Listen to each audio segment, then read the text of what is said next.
Cela fait un moment que nous ne l'avions pas vu, mais le revoilà, notre traducteur berlinois, Hinrich Schmidhenkel.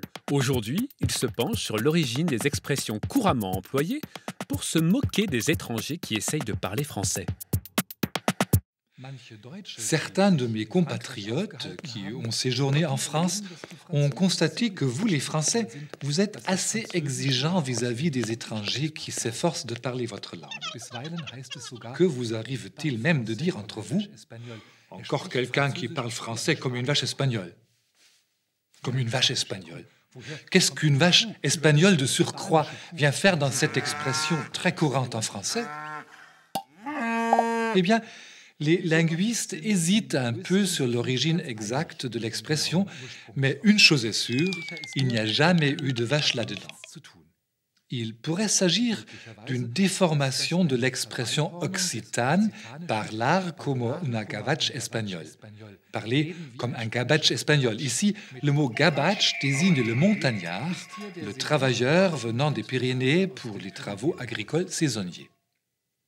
Mais il pourrait aussi s'agir de la déformation de parler français comme un basque espagnol, ce qui paraît possible.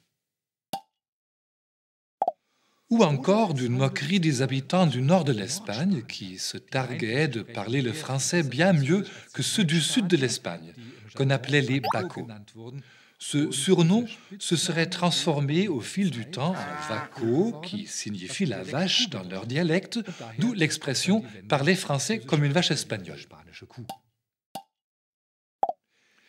Quelquefois, vous dites juste que les étrangers assez courageux pour apprendre votre langue baragouinent le français.